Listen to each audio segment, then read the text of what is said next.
Hello दोस्तों, मेरे channel में आप सबका स्वागत है। आज का जो मैंने प्रॉब्लम लिया है वो है हायर परचेस अकाउंटिंग सिस्टम से, जिसमें आज हम लोग ये सीखेंगे कि किस तरीके से एक एनालिटिकल टेबल बनाया जाता है। बेसिकली आज मैं आपको एक अकाउंटिंग सॉल्व करना नहीं सिखाऊंगा, आज मैं आपको सिर्फ एनालिटिकल टेबल बनाना सिखाने वाला हूँ। क्योंकि हायर परचेस अकाउंटिंग में सबसे इम्पॉर्टेंट यही होता है कि आप एक प्रॉपर एनालिटिकल टेबल बनाएं, बिकॉज बिना एनालिटिकल टेबल के आपका हायर परचेस अकाउंटिंग का प्रॉब्लम कोई मायने नहीं रखता है। इसीलिए आज हम देखेंगे कि किस तरीके से एक एनालिटिकल टेबल बनाया जाएगा जब आपको अमाउंट ऑफ इंटरेस्ट अलग से नहीं दिए जाते हुए इंस्टॉलमेंट में इंक्लूड करके दिया जाएगा।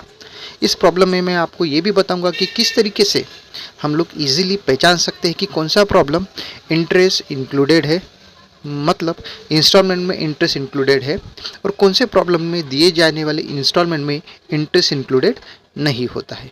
तो चलिए आगे देखते हैं हमारे प्रॉब्लम को और बनाते हैं एक एनालिटिकल टेबल। तो ये हमारा प्रॉब्लम, चलो इसको रीड करते हैं। On 1 April 2020 Mr. X purchased from Messrs. Y and Company one motor truck under hire purchase system, rupees 5,000 being paid on delivery and balance in 5 annual installment of rupees 7,500 each, payable on 31st March each year. The cash price of motor truck is rupees 37,500 and vendor charge interest at a rate of 5% per annum on yearly balance. Find out the amount of principal and interest included in each installment. अभी हम लोगों ने problem पढ़ लिया, आगे देखते हैं कि हमारे पास अभी कौन सी इन्फॉर्मेशन अवेलेबल है। हमारे पास अवेलेबल इन्फॉर्मेशन है ओपनिंग डेट 1 अप्रैल, एंडिंग डेट है 31 मार्च, नंबर ऑफ मशीन्स है 1 मोटर ट्रक, कैश प्राइस दिया हुआ है 37,500, डाउन पेमेंट दिया हुआ है 5,000, नंबर ऑफ इंस्टॉलमेंट है 5 इंस्टॉलमेंट ऑफ 7,500 ईच। इससे हम लोग हायर परचेस प्राइस कैलकुलेट कर सकते हैं। वो कैसे कैलकुलेट करेंगे? वो हम down payment plus number of installment, इन दोनों का जो फिगर है उसको प्लस कर देंगे तो हमको हायर परचेस प्राइस मिल जाएगा। जैसे यहाँ पे हमको दिख रहा है 5,000 प्लस वो 5 इंटू 7,500, इस टोटल हो गया 42,500। ये हमारा हायर परचेस प्राइस है। और इंटरेस्ट कैसे कैलकुलेट किया है? हायर परचेस प्राइस में से जब आप कैश प्राइस माइनस कर देंगे तो आपको इंटरेस्ट मिल जाएगा। जैसे आपको यहाँ पे दिया हुआ है कैश प्राइस हमारा है 37,500, कैलकुलेटेड हायर परचेस प्राइस हमारा 42,500, जो हमको डिफरेंस मिल रहा है 5,000, ये हमारा है इंटरेस्ट।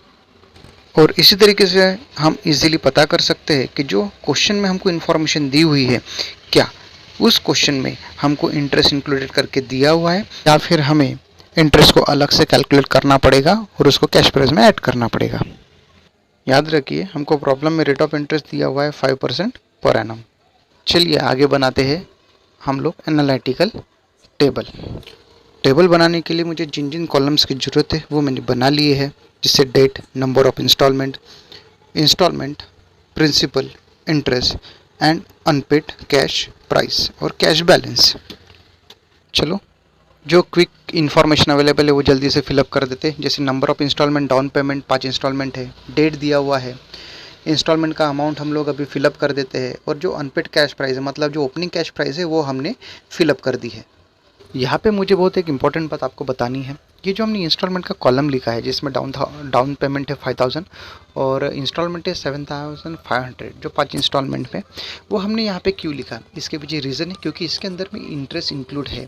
अगर इसके अंदर इंटरेस्ट इंक्लूड नहीं रहता था तो ये जो 5,000 है और जो 7,500 है इसको मैं इंस्टॉलमेंट के कॉलम में लिखने की जगह पे प्रिंसिपल के कॉलम पे लिखता था।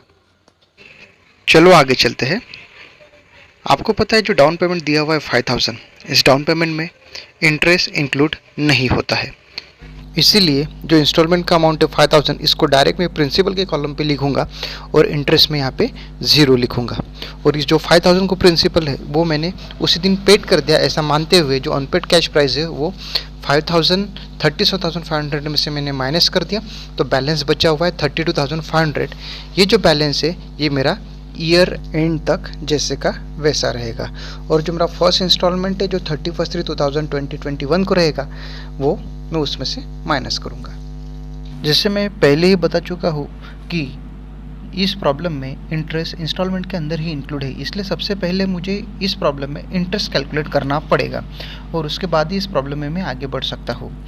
तो यहाँ पे इस प्रॉब्लम में हम लोग इंटरेस्ट कैलकुलेट करेंगे 32,500 पे। अभी ऐसा क्यों किया है? क्योंकि इसके पीछे रीज़न है जो 32,500 है, ये मेरा ओपनिंग बैलेंस है। ऐसा मैंने क्यों बोला? क्योंकि आप सबको पता है ये जो 5,000 रुपीज़ हमने माइनस किया हुआ है 37,500 में से, ये हमारा डाउन पेमेंट है।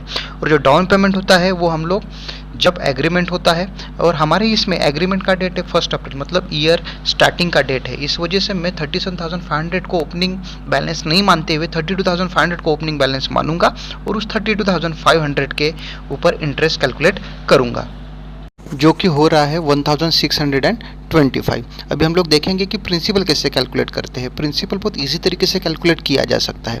यहाँ पे मैंने क्या किया है, जो हमारा प्रिंसिपल है वो मैंने क्या किया है 7,500 में से 1625 जो हमारा इंटरेस्ट था वो माइनस कर दिया है, तो मुझे बैलेंस मिला है 5,875। अभी उस 5,875 को मैंने जो अनपेड कैश प्राइस है उसमें से माइनस कर दिया, तो मुझे आगे का बैलेंस मिला है जो कि आया है 26,625। अभी हम लोग इसी मेथड को आगे बढ़ाते हुए सेकंड, थर्ड और फोर्थ इंस्टॉलमेंट के लिए भी हम लोग इंटरेस्ट और प्रिंसिपल कैलकुलेट करेंगे। सबसे पहले हम लोग जो क्लोजिंग कैश प्राइस है उसके ऊपर में इंटरेस्ट कैलकुलेट करेंगे 5% के हिसाब से, और जो इंस्टॉलमेंट की अमाउंट है उसमें से इंटरेस्ट माइनस करेंगे। इस तरीके से हमको हमारा प्रिंसिपल मिल जाएगा सेकंड, थर्ड और फोर्थ इंस्टॉलमेंट के लिए। याद रखिए, आपको जो इंटरेस्ट कैलकुलेट करना है वो उस ईयर के क्लोजिंग बैलेंस के ऊपर कैलकुलेट करना है, और हमारा रेट ऑफ इंटरेस्ट है 5%। अब तक हमने क्लोजिंग बैलेंस के ऊपर इंटरेस्ट निकाला है, लेकिन जो लास्ट इंस्टॉलमेंट होता है, याद रखिए उसमें इंटरेस्ट और प्रिंसिपल निकालने का तरीका बिल्कुल अलग होता है। हम लोग इसके पहले जो मेथड फॉलो किए, मतलब क्लोजिंग बैलेंस के ऊपर जो इंटरेस्ट निकाल रहे थे, हम उस मेथड को अभी हम लोग फॉलो नहीं कर सकते हैं। चलो फिर देखते हैं कि लास्ट इंस्टॉलमेंट के लिए किस तरीके से प्रिंसिपल और इंटरेस्ट का कैलकुलेशन किया जाता है। एज वी नो कि ये लास्ट इंस्टॉलमेंट है, मतलब अगर ये इंस्टॉलमेंट में पेड कर देता हूँ तो अनपेड कैश बैलेंस 0 हो जानी चाहिए। और अगर उसी मेथड को फॉलो करते हैं तो देखते हैं कि क्या होता है। अगर मान के चलते मैं 7178 पे 5% इंटरेस्ट निकालता तो वो निकलेगा मेरा 359, और अगर मैं 7,500 में से 359 माइनस करता हूँ जो इंटरेस्ट है तो मेरा बचेगा 7,141। और अगर उस 7,141 को मैं 7,178 जो कि मेरा क्लोजिंग बैलेंस है उसमें से माइनस कर देता हूँ तो फिर भी मेरे पास 37 रुपीज़ स्टिल बच जाते हैं, जबकि ये लास्ट इंस्टॉलमेंट है, मेरे हिसाब से यहाँ पे बैलेंस होना चाहिए था 0। इसीलिए याद रखिए कि जो लास्ट इंस्टॉलमेंट होता है उसको सॉल्व करने का तरीका काफ़ी अलग होता है। इसमें सबसे पहले हम लोग प्रिंसिपल निकालेंगे और उसके बेस पे हम लोग इंटरेस्ट निकालेंगे। अभी हमने ऐसा क्यों किया, सबसे पहले प्रिंसिपल क्यों निकाला?